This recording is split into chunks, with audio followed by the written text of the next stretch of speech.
This week, on A Nice Cup of History, we drop the usually irreverent tone in favour of something more sombre. In light of Monday, today, being the 11th of November, we thought it would be wise to cover one of the many reasons that this day is important. We've already covered the First World War in our episode We Will Remember Them. Now we take you through the run-up to and events of the Second World War. And in this week, instead of a ridiculous death, we'll be doing a ridiculous survival to show that there is light at the end of the tunnel, however daft that tunnel might be. So, locate your nearest air raid shelter, hang up your blackout curtains, steel your courage, and let's get historical.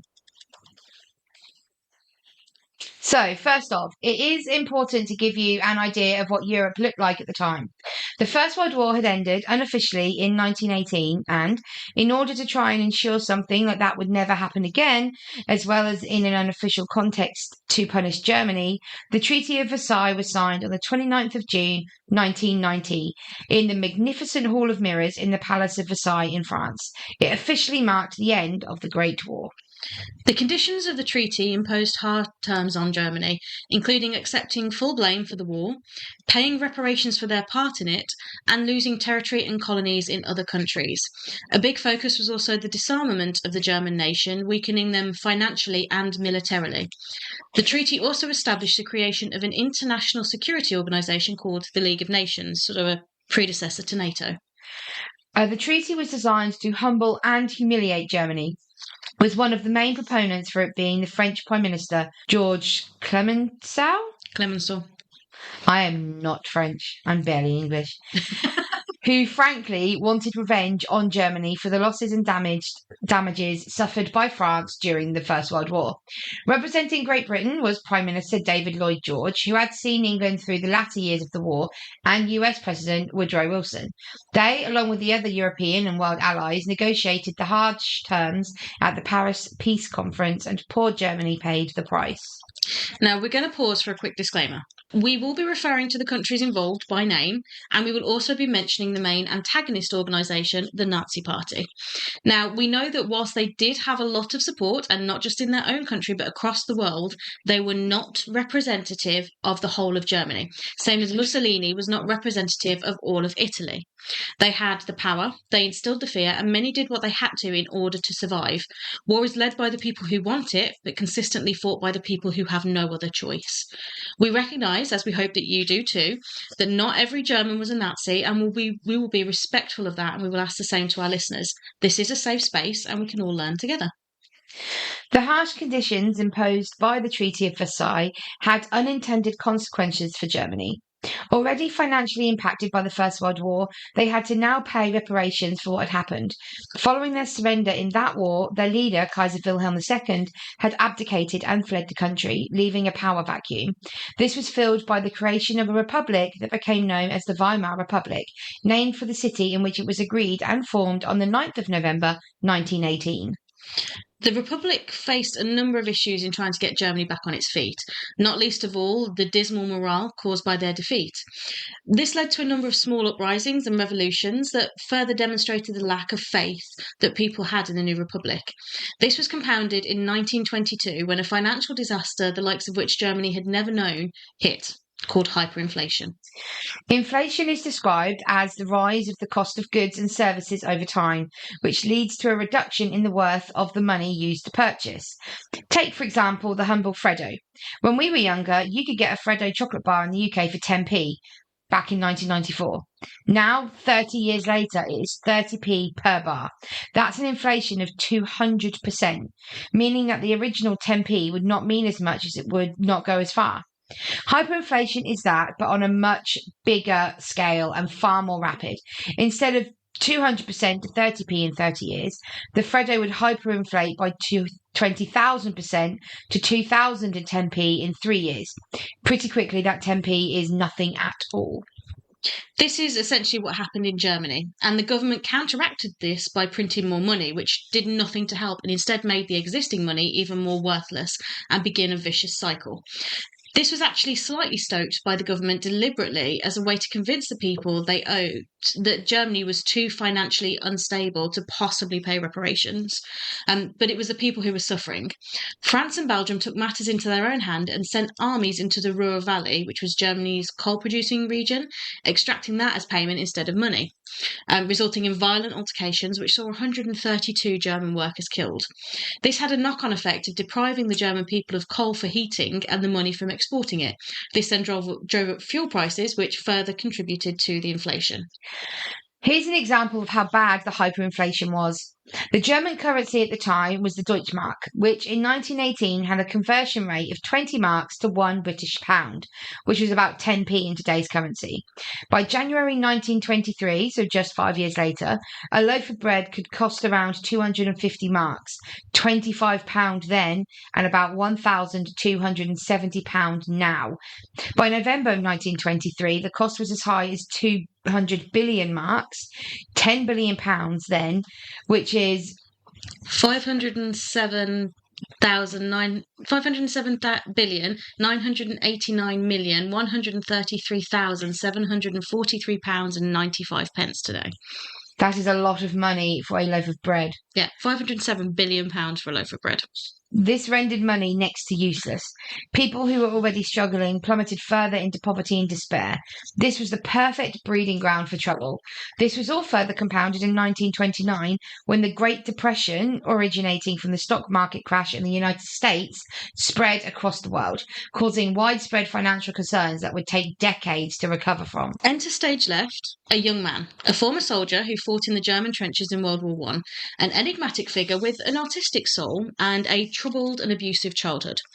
Desperate to pursue his dreams of being an artist, he travels from his hometown in Braunau am Inn in Austria to the Academy of Fine Arts in Vienna, hoping to study there. He was not admitted, however, and was rejected twice in total, first in 1907 and then again in 1908. The reason given was that his talents were insufficient and he had a lack of human form and perspective in his drawings.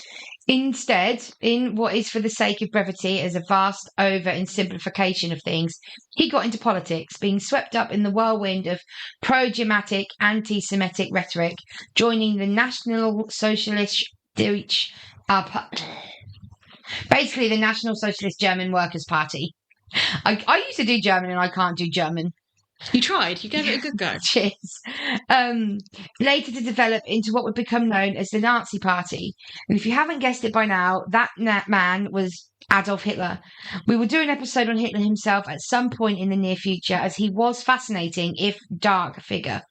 All we need to know for this now is that he was able to rise to power through this, part instigating uprisings such as the Munich Pacts, or for the Bear Hall Putsch in 1923, which landed Hitler in jail for a short time, but allowed him the opportunity to craft his plans and write that very famous memoir, Mein Kampf. Which read Mein Kampf. Just for a little into his brain. Yeah, it would be an interesting read. But also, I would suggest you read some of the literary reviews of the book, because they are really quite scathing about how he writes. Oh, wow. Following his release and using policies and promises of returning Germany to a romanticised former glory and turning back the terms of the Treaty of Versailles, Hitler and his party were able to rise to prominence and then power using politics. And in early 1933, Hitler was sworn in as Chancellor of Germany. 4 weeks after this, to the day, 4 weeks, the German parliamentary building, the Reichstag, burned down in an arson attack, which Hitler and his party blamed on a communist attack. Whilst the arsonist was caught, there is debate amongst both contemporaries and historians as to whether this was part of a larger Nazi plot, as it helped fuel fear enough to give Hitler greater power in his role through resultant acts of parliament. Eventually, on the death of German President Hindenburg in 1934, Hitler drew up a law combining the offices of President and Chancellor, giving him total power in Germany. He then set about expanding German territories through politically or military means. Firstly, he began to rebuild the military, which had been stripped back as part of the Treaty of Versailles, as a further contravention to the treaty. In 1936, he sent troops to reoccupy the Rhineland. It should be noted that Britain and France were aware of what was happening and did try to encourage Hitler to stop through political conversation. However, it was largely ineffective. A policy was adopted called the policy of appeasement. In a very narrow nutshell, the policy permitted Hitler certain acts as a way of letting Germany get back on its feet, as long as he didn't push it too far. Think like letting a teenager pout a bit and say a bad word here or there, but saying you'll put your foot down the first time you find them smoking behind the bike sheds. Only they didn't, not until it was too late. Meanwhile, Germany, in a much darker aspect of the Nazi Party, things have been taking hold. Not content to just use communists as scapegoats for the burning of the Reichstag and influencing those who signed the Treaty of Versailles, unaffectionately named by him as the November Criminals, Hitler turned his wrath on one of history's recurring scapegoats, the Jewish population. Slowly but surely, their legal rights were stripped away, with Jews being ostracised from areas, excluding from certain shops and public places, and subjected to concentrated acts of violence known as pogroms, which is from, I think it's from a Russian word that means like disruptive violence. The worst of these occurred in November of 1938, known as Kristallnacht, or the Night of the Broken Glass, so called because of the shattered glass that littered the streets following the destruction of Jewish homes, businesses, and even synagogues. Many of the victims were rounded up and sent to concentration camps. These had been set up in 1933, not long after Hitler had come to power, and were initially used for opponents to his regime, whether they be political or social. Anyone that was perceived to be a threat was sent there, but they are mostly notorious for holding the Jewish population. Following the retaking of the Rhineland, the Nazi Party began to exhibit a taste for expansionism, shall we say, with the signing of the Anschluss in 1938 forming a treaty between Austria and Germany, which was in direct contravention of the Treaty of Versailles. There was literally a bit in the Treaty of Versailles that said you must not do this. Still, at this point, Britain and France did not intervene, seeing Austria as a German-speaking country, and therefore they were not willing to risk another war over this. To be fair, you've got to think that at the time, the people who were in kind of charge of the other countries were around during World War One. Yeah. So they would not want to risk it again because they know how bad it can be. No, and they were still recovering economically from the Great Depression. So economically from the war, economically from the Great Depression, morale-wise as well. Things are a bit shit. Yeah, so they weren't willing to rush headlong into another conflict. Yeah. At the time, over in Russia, communism was in full swing following the October Revolution of 1917, and the new leader, Joseph Stalin, was seen as a much bigger threat to the West than Hitler and the Nazi Party. The Prime Minister, Stanley Baldwin, actually felt that Nazi Germany was so vocally against communism that they might form a buffer between communist Russia and the rest of the Western Allies nations. It was also agreed by later leaders that the terms of the Treaty of Versailles were a bit on the harsh side, so it was reasonable for Germany to want to reverse some of them. I mean, I agree. I haven't seen all of the Treaty of Versailles, but I've seen some of the terms, and it was 100% pressure from France to get back at Germany. Mm-hmm. In 1937, following a general election, Prime Minister Neville Chamberlain took office and continued with the policy of appeasement in Britain. That isn't to say the people weren't wary of Hitler, however, and there were other concerns from other countries worth keeping an eye on. We will come back to these in a moment. In September of 1938, Germany made plans to invade a part of Czechoslovakia known as the Sudetenland, which was along the German and Czech border and contained many German-speaking people who Hitler was alleging were being mistreated by their non-German countrymen.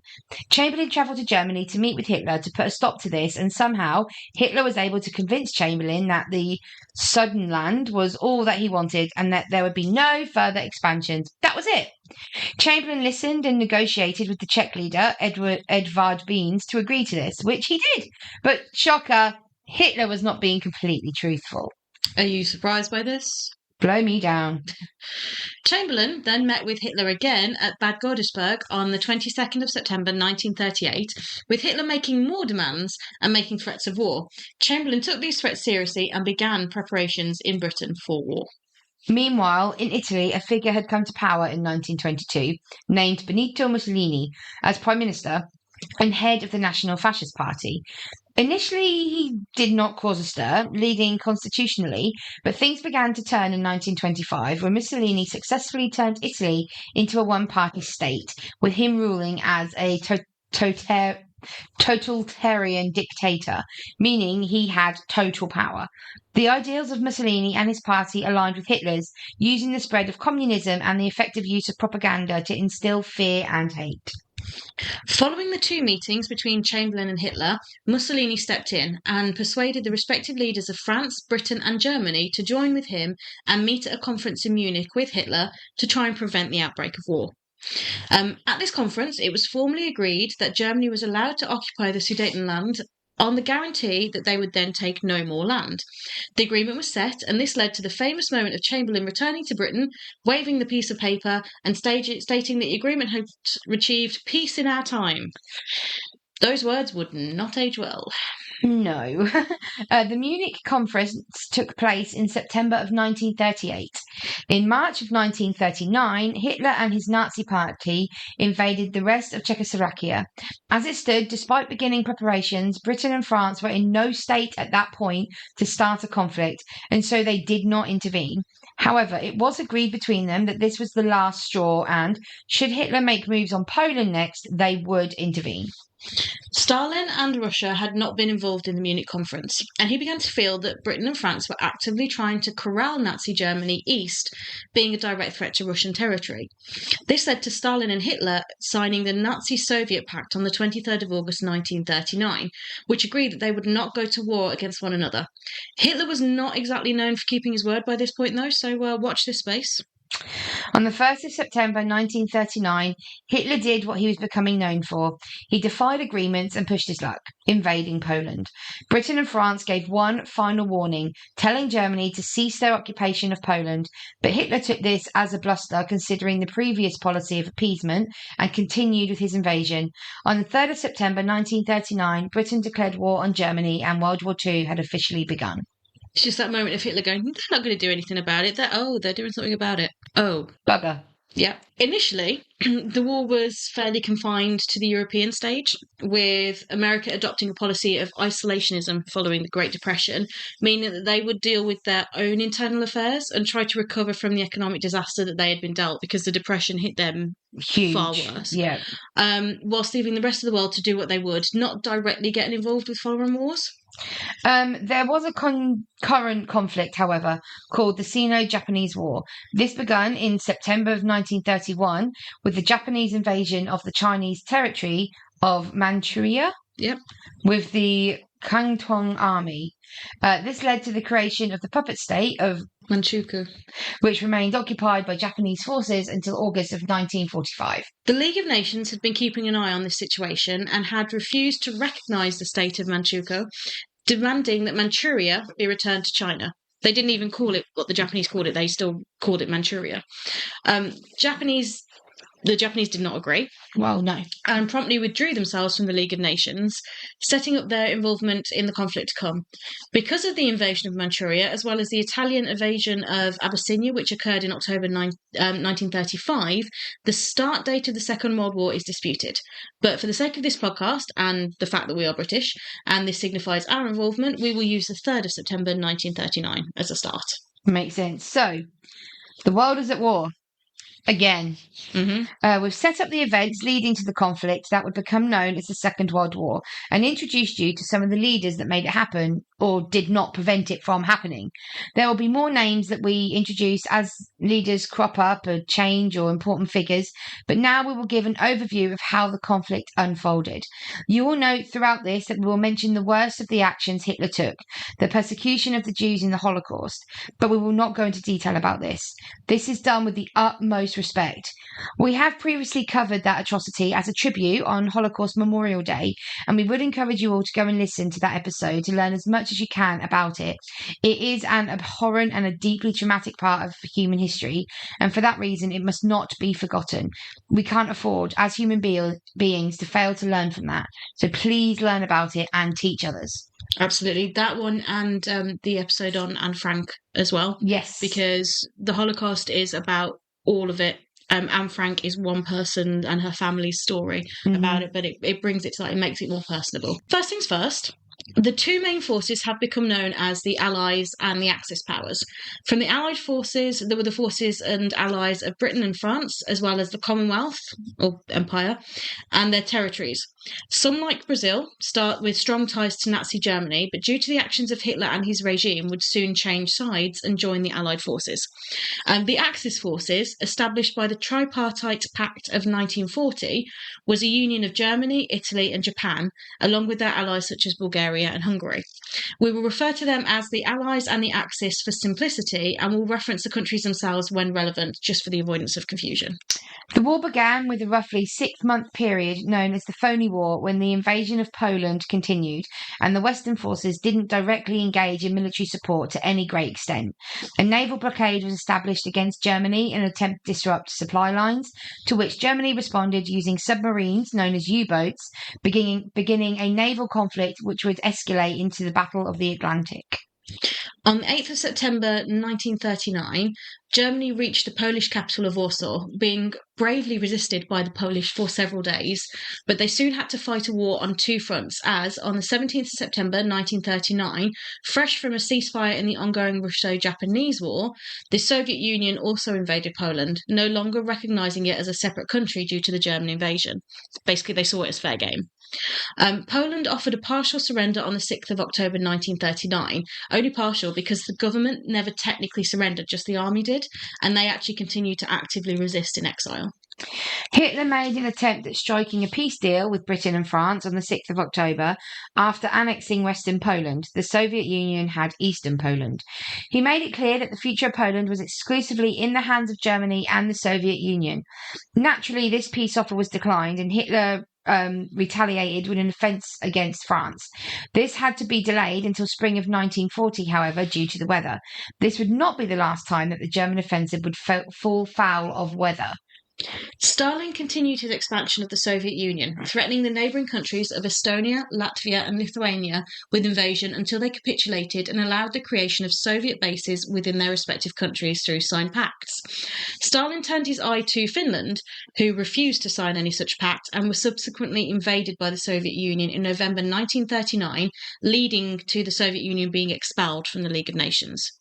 The Finno-Soviet War lasted until March 1940, with the Soviet Union only making small gains on Finnish territory. Stalin then ordered a full occupation of the three countries who had signed the pacts, as well as areas of Romania. Hitler was working on Romania at this point too, for selling out bits of the territory to his allies in Hungary and Bulgaria.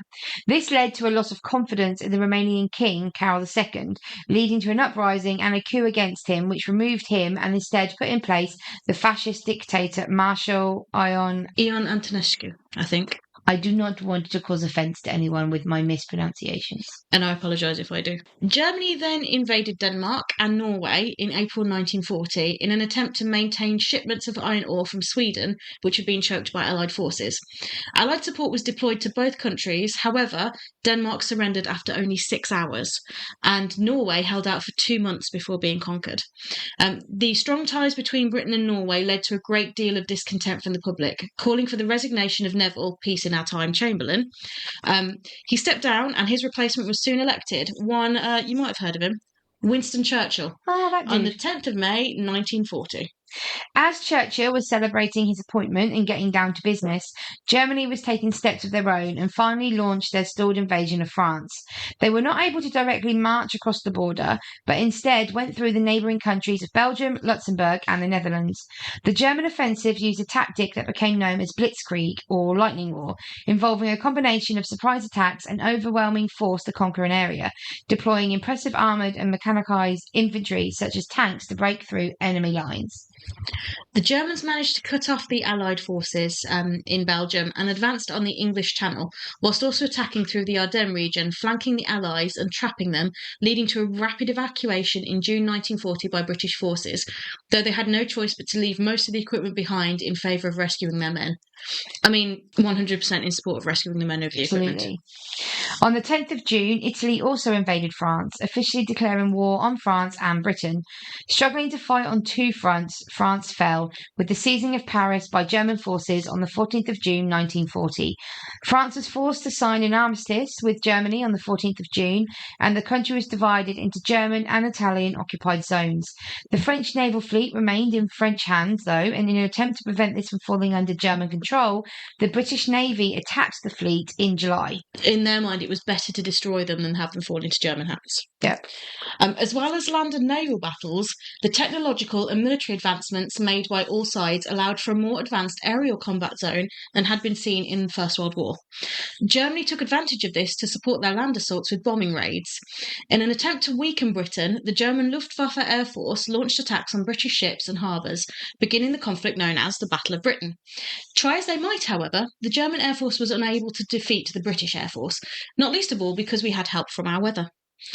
We discussed the Battle of Britain in detail in our second ever episode. Wow. Now We're Flying, which was released on the 78th anniversary of the most decisive day in what was known as the Battle of Britain. The German bombing of Britain had become known as the Blitz, and whilst it did significant property damage and caused the deaths of over 52,000 civilians, including Carrie's great-uncle, the German air offensive was unsuccessful and the wartime spirit of the British people was damaged but by no means broken. This is a story that came down to me. So both my great-uncle Jack, who is my nan's half-brother, and my granddad, Reginald, they were both military. I'm not entirely sure where great-uncle Jack served, but I know that he was one of the ones that was evacuated from Dunkirk. So he survived that. And my granddad was military intelligence. But they were both on leave at the same time, and they were back in Birmingham. And there was an air raid, and a couple of the local houses were hit. And they went in to evacuate people out and to evacuate. There was a stables hit as well to get some horses out. Mm-hmm. And they got most of the people out. And my granddad said to my Uncle Jack, go back in and get somebody because there's still somebody in there. And as he went back in, the house collapsed. And Uncle Jack was killed. And Granddad never forgave himself for that. Bless him. Yeah. But it shows that, like, people helped out. Yeah. And people did a lot of... The British spirit is pretty hardcore. It's inspirational, but for all the wrong reasons, if that makes sense. Yeah, absolutely. The Allies did not fare so well on the sea, with the Royal Navy quickly becoming overextended and falling foul of the German U-boats. A significant morale boost came on the 27th of May 1941, however, when the German battleship the Bismarck was sunk off the coast of Brest in France. While still remaining neutral, the United States were very aware of what was happening in Europe and had begun to increase their military and navy, even beginning to trade naval ships called destroyers to Britain in return for land bases in British territory. In December of 1940, President Roosevelt agreed that negotiations with Hitler to try and stop his offensive were useless and agreed to send humanitarian aid to support the British war effort. So they weren't directly involved, but they weren't... They were helping. Yeah, they were helping. Yeah, they were helping, but weren't actually fighting. Yeah. In June 1940, Italy attacked Malta, a British territory in the Mediterranean. They then pushed into British Somaliland and British held Egypt. In October of that year, they also tried their luck with invading Greece, but were pushed back, with Italy taking really heavy losses. To try and support their allies, Germany made steps to invade the Balkans, which would cut off Romanian oil supplies to the Allied forces. In December of 1940, forces from the British Empire, now the Commonwealth, took up the counter-offensive against Italy in Egypt and East Africa, with success. By February 1941, Italy had lost control of eastern Libya, and a large number of their troops had taken prisoner. The Royal Navy had also managed to take out 3 Italian battleships at Taranto, putting several more out of action at the Battle of Cape Matapan. Germany launched an expeditionary force to North Africa to try and support Italy, with success, managing to push the Commonwealth forces back and taking part of Western Egypt. Bolstered by Axis successes, Bulgaria and Yugoslavia joined the Axis by signing the Tripartite Act. though British forces managed to overthrow the Yugoslavian forces just 2 days later, leading to them being nullified as German allies. In retaliation for this, though, Germany invaded Yugoslavia and took up from Italy in the invasion of Greece in April 1941.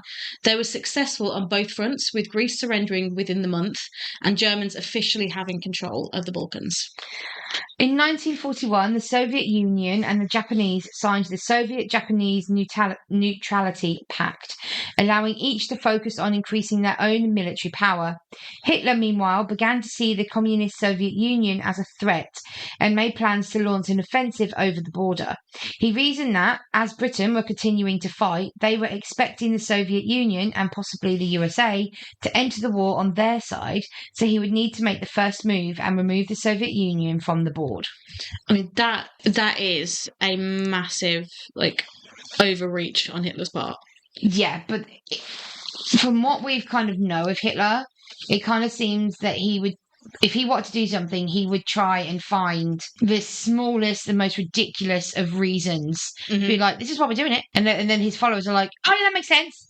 Yeah. Obviously, that's going to happen. Duh. He's like, you know what? The Soviets are there right now, and the things that they've done have kind of been on our side, but Britain keeps fighting, and, they were cousins once, so the Soviets are totally going to go on Britain's side. Plus, we're anti-communist, so we should probably... We absolutely should before they do, because they're obviously going to, Yeah. They're obviously going to go against us. I mean, they haven't gone against us for years, but they're obviously going to at some point, so fight. So we'll get them before they get us. Some of Hitler's top officials saw a different opportunity, and they actually tried to negotiate with Russia around them possibly joining the Tripartite Pact. But the concessions that the Soviets requested proved to be too much, and the negotiations stalled. On the 22nd of June 1941, Germany, with support from Italy and Romania, invaded the Soviet Union with Operation Barbarossa, focusing on the Baltic region, Moscow, and Ukraine. The Soviets were prepared, but were still taken by surprise, and the German army made sufficient gains. The force was still depleted, however, and in August of 1941, the German Army High Command diverted the 2nd Panzer Group towards central Ukraine and Leningrad, St. Petersburg. The offensive into Ukraine was successful and allowed for further German advancement into the Crimea. So far, so good for Germany. Mm-hmm. Meanwhile, Britain was reconsidering her strategy. Watching the Axis forces being redirected towards a new Eastern Front, they then reached out to the Soviet Union, and in July 1941, a military alliance was formed, bringing the Soviet Union onto the Allied side of the war. In August, a combined British and Soviet force invaded Iran in an attempt to secure the Persian corridor, which would then prevent Axis access to Iranian oil. Wow, that was a mouthful. Axis access, yeah. Germany continued fierce fighting in the Baltic region, having taken Ukraine and advancing to the Leningrad and Sevastopol, with an aim at a renewed offensive against Moscow. The Germans did not bank on the Russian weather, however, and apparently they never do bank on weather. The offensive was severely depleted to the point of being crippled by the scale of Russia and by her weather. By the time they reached the Moscow suburbs, the forces were so exhausted and depleted that they had to abandon the offensive. They had made large gains into Soviet territory, but failed to take any more, whilst the Soviets still had plenty of capacity to resist.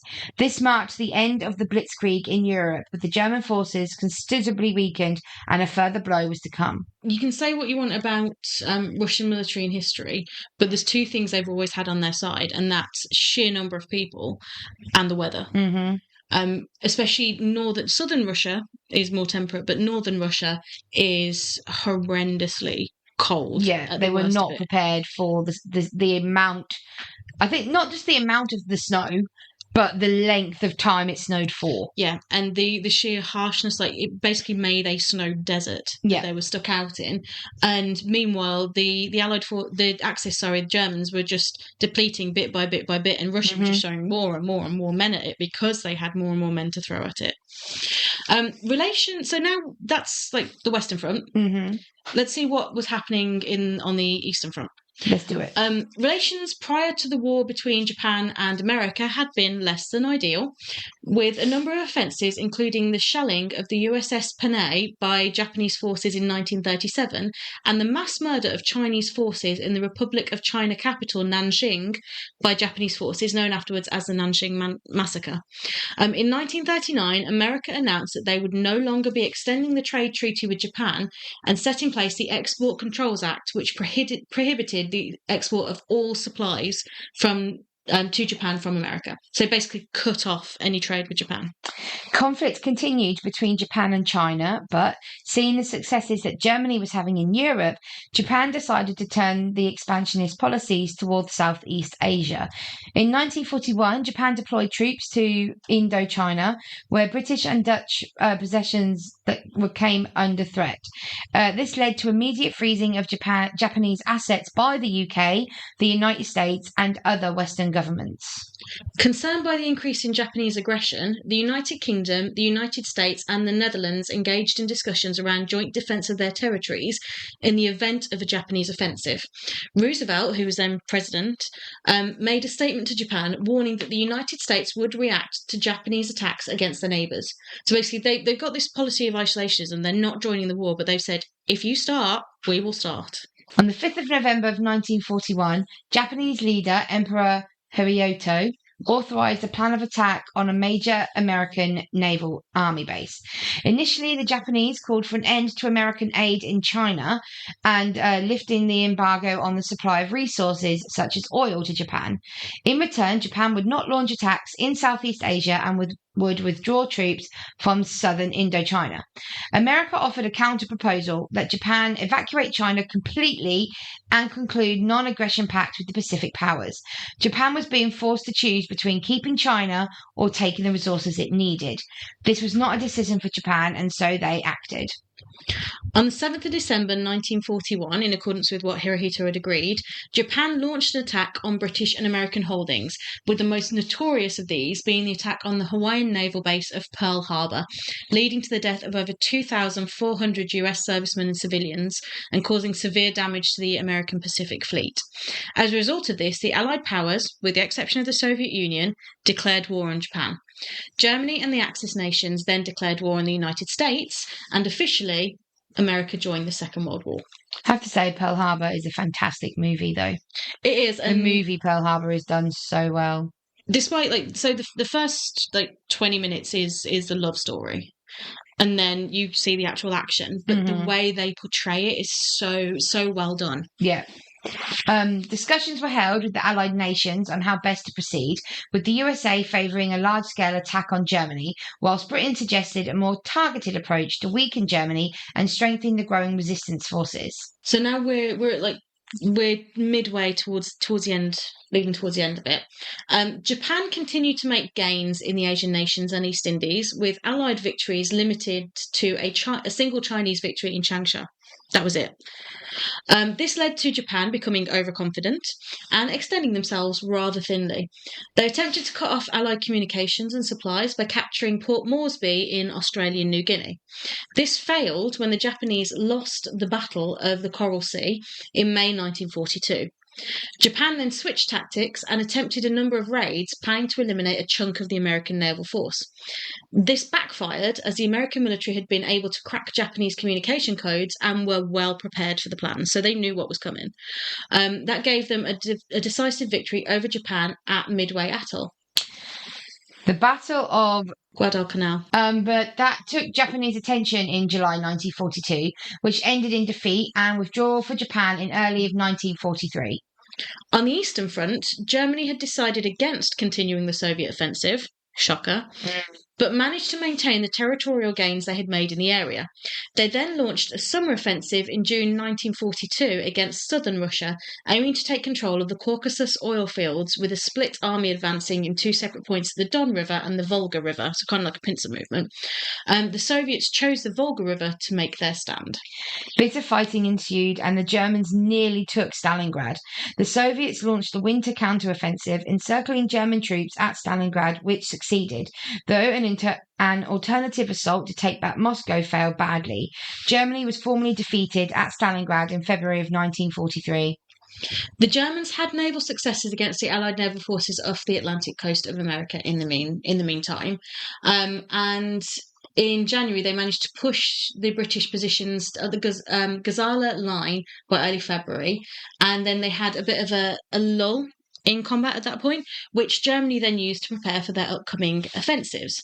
There were then concerns that the Japanese might use some of the bases in Madagascar, which then caused the British, as a counterattack, to invade the island of Madagascar in May 1942. They then had an Axis offensive in Libya, which then forced an Allied retreat back into Egypt, like deep into Egypt, until the forces were stopped at El Alamein. On the continent, raids of Allied commandos were on strategic targets, culminated in the failed Dieppe raid. This demonstrated the Western Allies' inability to launch an invasion of continental Europe without much better preparation, equipment, and operational security. In August 1942, the Allies then succeeded in repelling a second attack against El Alamein, but there was a high cost there. But they did manage to deliver supplies that were desperately needed to Malta, that was still under siege at this point. A few months later, they then commenced an attack of their own on Egypt, which dislodged the Axis forces and began to drive them back west across Libya. This was then followed up by an Anglo-American landing in French North Africa, which resulted in the region joining the Allies. So we then had, to add to the roster, North Africa as well. Hitler then responded with a counterattack to the French colony by occupying Vichy in France. The forces didn't resist this violation of the French-German Armistice, but they did manage to scuttle the fleet, which basically meant they sunk their own ships to prevent them being captured by German forces. Axis forces in Africa then withdrew to Tunisia, which was then conquered by the Allies in May 1943. Then in June 1943, the British and Americans began a bombing campaign. It was strategic against Germany with the goal to disrupt the war economy, to reduce morale and the civil population. The firebombing of Hamburg was among one of the first attacks in this campaign, which did cause significant casualties and loss of infrastructure to the most important industrial parts of Hamburg at the time. Yeah, so Germany had tried to bomb England, and they had done they levelled Coventry. Oh, yes, they did. Apparently, you could stand on the hills of Birmingham and you could see the fires from Coventry. That's crazy. And that's about a 45-minute drive between Birmingham and Coventry. So we then launched that counterattack and basically levelled Hamburg. So after the Guadalcanal campaign, the Allies then initiated several operations to try and get the momentum back against Japan in the Pacific. In May of 1943, a combination of Canadian and US forces were sent to the Aleutians to try and eliminate the Japanese forces. And soon after, the United States, with support from the ANZAC, which were the Australian and New Zealand and Pacific Islander forces, began a major ground, sea and air operation to isolate Rabaul by capturing some of the surrounding islands, and then they breached the Japanese Central Pacific perimeter at the Gilbert and Marshall Islands. So by the end of March 1944, the Allies had basically neutralized the major Japanese base in the Truk and Caroline Islands. So in April, the Allies then launched another operation to retake Western New Guinea, making significant advancements within the Pacific area. In the Soviet Union, both the Germans and the Soviets had spent the spring and early summer of 1943 preparing for large offensives in central Russia. On the 5th of July of 1943, Germany attacked Soviet forces around the Kursk Bulge, and within a week, German forces had exhausted themselves against the Soviets' well-constructed defences. So for the very first time in this war, Hitler cancelled an operation before it had achieved tactical or operational success. So the very first time it wasn't going Hitler's way, it was the first time he was like, we need to stop this. This is going to end significantly bad. Yep. The decision was partially affected by the Western Allies' invasion of Sicily, which was launched on the 9th of July, which, combined with previous Italian failures, resulted in the ousting and arrest of Mussolini later that same month. So Hitler's watching all these, Japan shrinking back.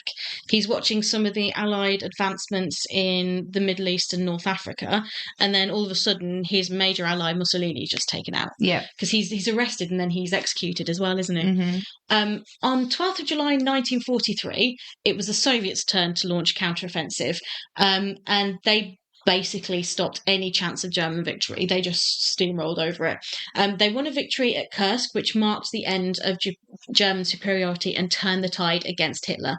It gave them the initiative on the Eastern Front. The Germans did try to stabilise the Eastern Front amongst the Panther-Wotan line, but the Soviets broke through that at Smolensk and the Lower Dnieper offensive. So the tide is really starting to turn now. Yep. On the 3rd of September of 1943, so that is 4 years to the day that we joined. Yeah. Britain declared war on Germany. The Western Allies invaded mainland Italy following their armistice with the Allies and ensuring the German occupation of Italy. Germany had responded to the armistice by disarming Italian forces that were in many places without superior orders, which was seizing military control of Italian areas and thus creating a series of defensive lines.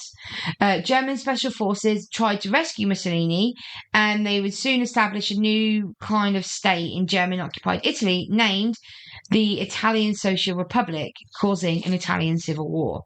The Western Allies fought through several lines until reaching the German mainline defensive mid-November. German operations in the Atlantic were also suffering at this point. In May 1943, Allied countermeasures were becoming increasingly effective, and Germany suffered a lot of submarine is above. That's the normal ship.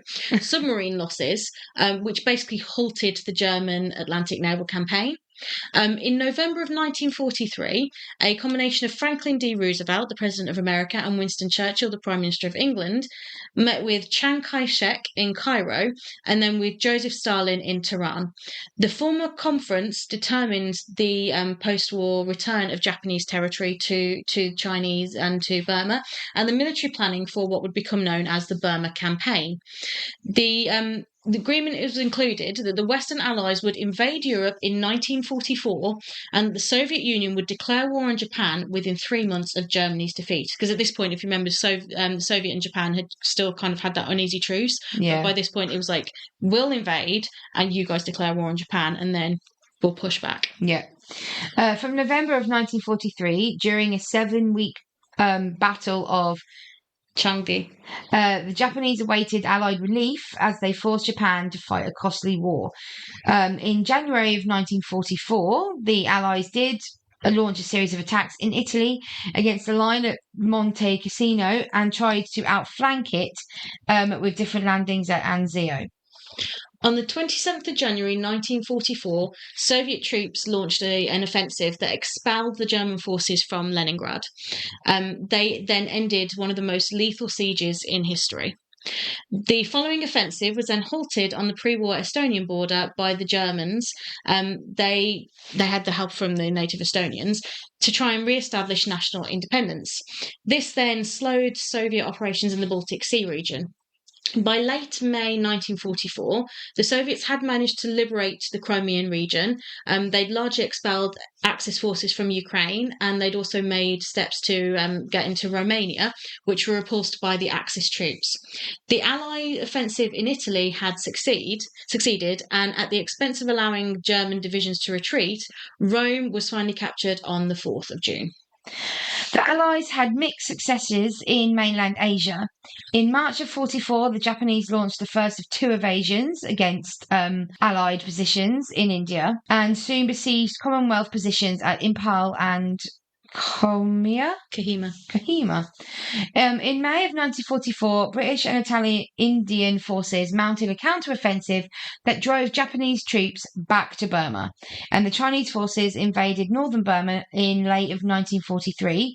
The second Japanese invasion of China aimed to destroy China's main fighting forces, securing railways between Japanese-held territories and captured Allied airfields. But by June, the Japanese had conquered the province of Henan and began a new attack. On the 6th of June, 1944, commonly known as D-Day, after 3 years of pressure from the Soviet Union, the Western Allies finally invaded northern France. After reassigning several Allied divisions from Italy, they also attacked southern France. These landings were successful and led to the defeat of the German army units in France, not without considerable heavy losses on the Allied side. Paris was finally liberated on the 25th of August by local resistance, assisted by the French Free Forces, both led by Charles de Gaulle. And the Western Allies continued to push back German forces in Western Europe during the latter part of that year. An attempt to advance into the north of Germany was spearheaded by an airborne operation in the Netherlands, but it failed. After that, the Western Allies slowly pushed into Germany, but did fail to cross the Ruhr River. Meanwhile, in Italy, the Allied advance was slowed because of the last German defensive line. So Germany they're suffering losses at the moment, and they're really being cut off. And then D-Day was just that one push. They're being pushed all the way back. Yeah. On the 22nd of June, the Soviets launched a strategic offensive in Belarus, which nearly destroyed the German army Krupp Center. But soon after that, another Soviet offensive forced German troops from western Ukraine and eastern Poland. The Soviets then formed the Polish Committee of National Liberation to take control of territory in Poland and to combat the Polish... Armia Krakowa. You're really good at this stuff. The Soviet Red Army remained in the district on the other side of the Vistula and watched passively as Germans quelled the Warsaw Uprising. The uprising in Slovakia was also quelled by the Germans. So the Soviet strategic offensive in eastern Romania was cut off and destroyed considerable German troops and triggered a successful coup in Romania and in Bulgaria, followed by those countries shifted those to the Allied side. That was really clever of Soviet Russia in that they kind of directly involved, but also didn't, but gave those countries the power to try and push the Germans out. And admittedly, it didn't necessarily work in Warsaw or Slovakia, but in Romania, it worked. So they were kind of like sitting back and going, go on then, off you go, you can do it yourselves. And that would have significantly damaged German morale. Absolutely. They're getting smaller and smaller and smaller. Yeah. In September 1944, Soviet troops then advanced into Yugoslavia and they forced a rapid withdrawal from the German army groups, which were the groups E and F in France, Albania and Yugoslavia, and then rescued them from being cut off. So they had to pull them out so that those troops wouldn't get cut off. By this point, the communist-led partisans under Marshal Josip Broz Tito, who had led an increasingly successful guerrilla campaign since 1941, they managed to control much of the territory of Yugoslavia, and they actually helped delay efforts against German forces in further south. So once again, the locals are rising up again. In northern Serbia, the Soviet Red Army, with some limited support from Bulgarian forces, assisted in the joint liberation of the capital city of Belgrade on the 20th of October 1944. Several days later, the Soviets launched a massive assault against the German-occupied Hungary that lasted until the fall of Budapest, which happened in February 1945. Unlike previous Soviet victories in the Balkans, there was a bitter Finnish resistance to the Soviet offensive in the Karelian Isthmus, which denied the Soviets' occupation of Finland and led to a Soviet-Finnish armistice, which was like kind of a bit of a damp squib compared to some of the other ones. But Finland was then forced to fight their former German allies. From all of this, Finland are really tough. Finland is a very tough nation. Finland has the Scandinavian resistance and the Russian weather. It's got a combination of the two. By the start of 1944, Commonwealth forces in Southeast Asia Asia, had repelled the Japanese sieges in Assam, which was pushed the Japanese back to the Chinwin River. In September of 44, Japanese forces captured Mount Song and reopened the Burma Road. In China, the Japanese had more successes after having finally captured Changxia in mid-June and the city of Hanyang by early August. Soon after, they invaded the province of Jiangxi, winning major engagements against Chinese forces and successfully linking up their forces to China and Indonesia by mid-November. So China had started to push back in other places, but in China, Japan had pushed back. Yeah.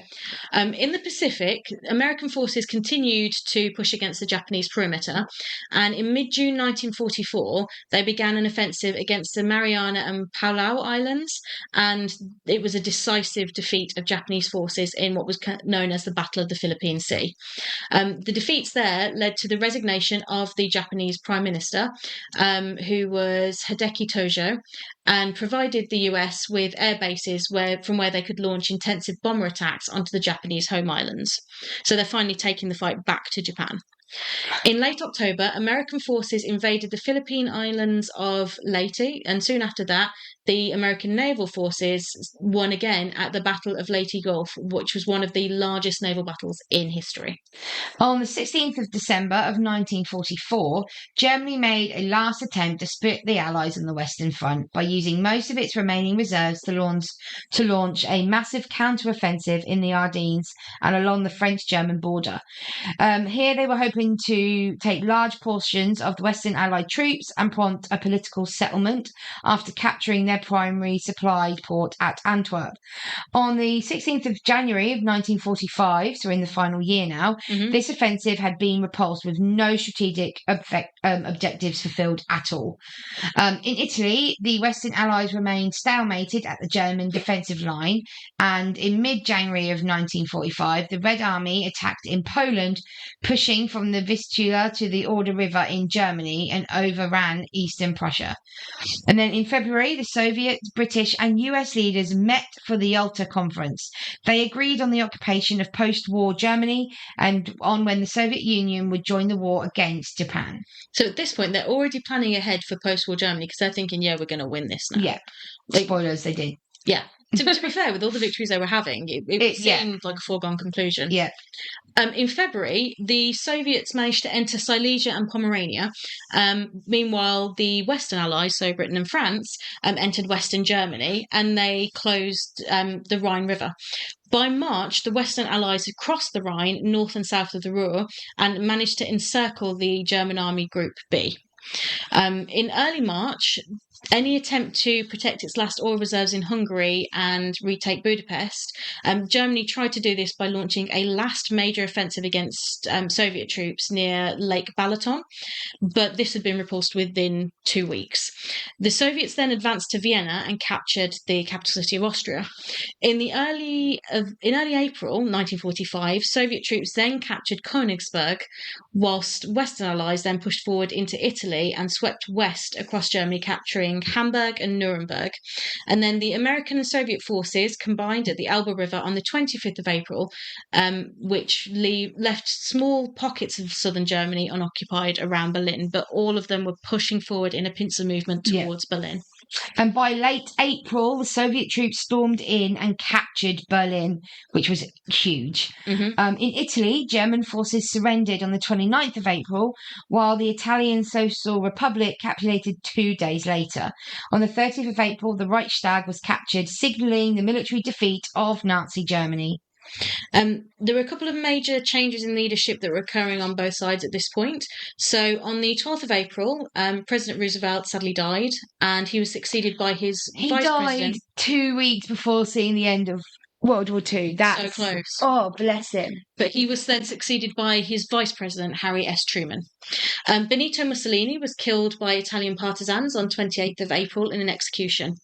And on the 30th of April, Hitler committed suicide in his headquarters along with his wife Eva Braun, and was succeeded by Grand Admiral Karl Dönitz, who became president of the Reich, and Joseph Goebbels as Chancellor of the Reich. Goebbels then also committed suicide the next day. So it was a very short-lived chancellorship. And he was replaced by Lutzgraf Schwerin von Kronsig, that would later be known as the Flensburg government. But then that was basically, all those turns were irrelevant because on the 7th and 8th of May, a total and unconditional surrender in Europe was signed to be effective from the end of the 8th of May.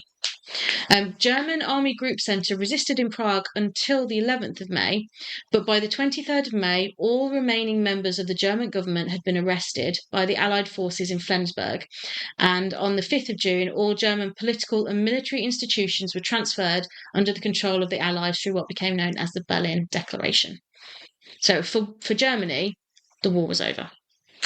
In Pacific Theatre, however, American forces, accompanied by the forces of the Philippine Commonwealth, advanced in the Philippines, clearing the leg by the end of April 1945. Meanwhile, the United States Army Air Forces launched a massive firebombing campaign of strategic cities in Japan in an effort to destroy Japanese war industry and civilian morale. A devastating bombing raid on Tokyo on the 9th and 10th of March was the deadliest conventional bombing raid in history. In May 1945, Australian troops landed in Borneo and overran the oil fields there. British, American and Chinese forces then defeated the Japanese in North Burma in March, and the British pushed on to the 3rd of May, where they reached Rangoon. Chinese forces then started a counterattack in West Hunan that occurred between 6th of April to 7th of June 1945. American naval forces also moved towards Japan, taking Iwo Jima by March and Okinawa by the end of June. At the same time, there was a naval blockade by submarines, which then basically put an economic stranglehold on Japan and drastically reduced its ability to supply any overseas forces. On the 11th of July, Allied leaders met in Potsdam in Germany. They confirmed earlier agreements about Germany, and the American, British and Chinese governments reiterated the demand for unconditional surrender of Japan, specifically stating that, and I quote, "The alternative for Japan is prompt and utter destruction." During this conference, the UK held its general election, and Clement Attlee replaced Winston Churchill as Prime Minister. So, as far as we were concerned, in Europe, the war was over. Yeah. So we had what's called VE Day, which is Victory in Europe Day. Mm-hmm. So Churchill was our wartime president, and he then stepped down in favour of Clement Attlee. The call for unconditional surrender was, no surprise, rejected by the Japanese government. They thought that they could then negotiate for more favourable terms. In early August, the US took matters into their own hands. They dropped atomic bombs on the Japanese cities of Hiroshima and Nagasaki, which they said complete and utter destruction. Mm-hmm. And they were true to their word. They took it too far. Between the two bombings, the Soviets also declared war on Japan, and they invaded Manchuria and quickly defeated the Kwantung Army there and took Manchuria back. These two events persuaded previously the adamant Imperial Army to basically accept terms. They battered them into submission. The Red Army also captured the southern part of Sakhalin Island and the Kuril Islands, and on the night of the 9th to 10th of August 1945, Emperor Hirohito announced his decisions to accept the terms of the Potsdam Declaration. On the 15th of August, the Emperor communicated this decision to his people through a speech broadcast on the radio. It's called the Gyokuan Hoso, which literally the broadcast in the Emperor's voice. On the 15th of August 1945, Japan officially surrendered, signing documents at the Tokyo Bay on the deck of the American battleship USS Missouri on the 2nd of September 1945, officially ending the war. So about 2 months after VE Day in England. Yeah. Is it VJ Day they call it? Yeah. In Japan, yeah. So that is World War II. There was lots in that. Lots of key battles, lots of people. Yeah. As we say, we've covered D-Day. We have. We've covered the Battle of Britain, and we've covered the Holocaust in separate episodes. Yeah. So we would encourage you to go and listen to those. If you want more in depth. knowledge on all of those. And it would be a hope to cover Hitler at a later date, and we to need cover to. some of the different. It's not that parts. we don't particularly want to. Yeah, but I feel like it's needed. We should, because he's a very decisive figure, very fascinating for all the wrong reasons. Yeah. But he's definitely someone you should learn about to prevent that kind of person rising again. Because like if he had died in World War One, because he was a trench goer, like a zapper in the trenches, a messenger. If he had died then, or if he had just like died naturally in like the early 1930s, he would have gone down as like either unimportant or one of just like a good man. It's weird because yes, he set up the concentration camps in 1933. Yeah. But then he had a thing that's called the Volksgemeinschaft, which was like the people's nation. And he created the Autobahns, which were roads in Germany. He helped to pull Germany out of hyperinflation. He helped to increase the military. He helped to increase jobs for the German people. Have just became an asshole, to put it nicely. Yeah.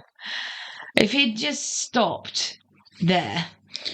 But objectively speaking, what he still had those people around him who may still have carried on what he did. So we may still have been on the path to war no matter what happened. Yeah, well, with the term set out at the end of World War One, it was someone was going to rise in Germany and be like, hang on a minute. Yeah. Hang on a minute. Yeah. If the Treaty of Versailles hadn't been quite so harsh, it might not have happened as it did. But there was still a lot going on in other countries that probably would have tipped things over eventually. Yeah. But as far as Hitler's concerned, if he'd have been killed sooner, there would have been a lot that didn't happen. But the fact is that it did happen. And what we have to do now is take lessons from that and stop that kind of thing from happening again, or try and stop that kind of thing from happening again, and just take a look around at people and just watch what they're doing and look through the lens of history. That's about as political as we're going to get at the moment, because we're not a political podcast. No. But we are historians, and there are times, honestly, where you look at things that are happening now and you facepalm. I mean, look at what happened with Germany in the mid-1930s with Hitler. The recent American election. That is all I'm going to say. Expansionism. Russia. But, important to state, as we stated with Germany, not all Germans were Nazis. Yep. Yeah. If that's one lesson we can give to you, the people that fought, and we are like forever grateful to the people that fought for legitimate freedom. Oh, yeah.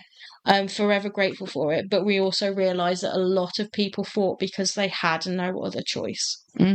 Conscription was a thing. It was a thing. So, should we get to something a little bit more lighter now? We should, I think. So we did say at the beginning that because of all the doom and gloom of the war,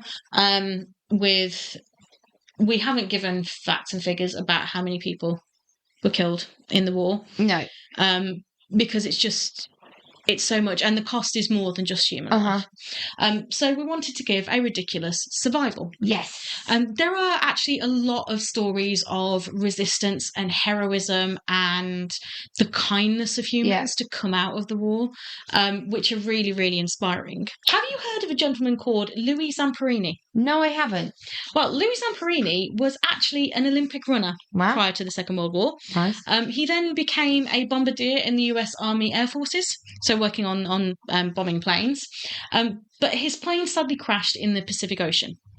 But Louis was not deterred. He actually managed to survive 47 days adrift on a raft in the middle of the Pacific Ocean. So with that consistent heat, salt water all around him, barely anything to eat unless whatever supplies he could salvage or fish he could catch, he managed to survive 47 days. That's insane. It gets worse. Oh. He was then captured by Japanese forces and made a prisoner of war. And being a prisoner of war was terrible no matter where you were, but the Japanese took it to another level. Yes. He actually endured their conditions and managed to survive those 47 days adrift and survived being a Japanese prisoner of war. That's crazy. If you want to actually learn more about his survival, there is a book and a film called Unbroken, which is all about Louis Zamperini and his That's survival. so cool. I think I've heard of the movie. I've seen reviews of the film, and I do want to watch it. It's on my watch list, but just because of the sheer emotional aspect of it, I have to be in a certain mood to watch war films.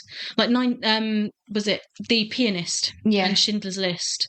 Incredible movies. From World War One, there was 1917, which was brilliantly shot, and of course from World War Two, Dunkirk. And Saving Private Ryan. Pearl Harbor. Yeah, Pearl Harbor. Some fantastic films out there. But if you've got a watch list, add Unbroken to it. Yeah. Oh, the mental strength of that man. Well, have you seen the Pacific Ocean on a map? Yes. So the Atlantic is obviously between like us, Europe and America. Yeah. And then the Pacific is between America and Japan. And there's literally one part where if you turn a globe, all you see is ocean. There's like nothing. Part of it, there's no land anywhere. And to be adrift in that utter isolation, completely alone, just seeing nothing on the horizon but sea, and knowing that there's this war ongoing, that, you know, your friends and family could be getting killed. Also, what's in that ocean? Yeah, I would go there because I'm scared of the ocean. Thalassophobia. I can't. I don't. The fear of the ocean. Yeah, because like they're in places there's going to be whales and there's going to be sharks. Yeah. So how are you going to? My brain would go to how am I going to die? Not am I going to die, but how am I going to die? Am I going to starve? Am I going to die of thirst? Am I going to die of heat? Am I going to be eaten by a shark? Could there be a U-boat underneath that could mistake me for a vessel? Yep. There's sea mines as well. So many different things. But he survived that and then was a prisoner of war in Japan. Honestly, the mental strength of that man must have been ridiculous. Yep. It's any kind of story like that is impressive. Absolutely. So thank you, Louis Zamperini, for your ridiculous survival and for your fortitude and courage.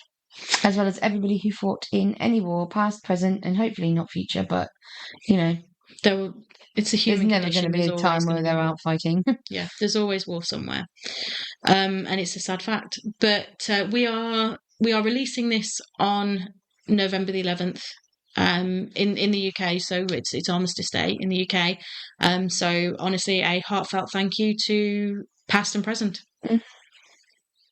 And with that, we shall say goodbye for now, and we shall be back with another episode very, very soon with possibly a guest star. Ooh, exciting. Exciting indeed. Right, we shall say goodbye then. Bye then.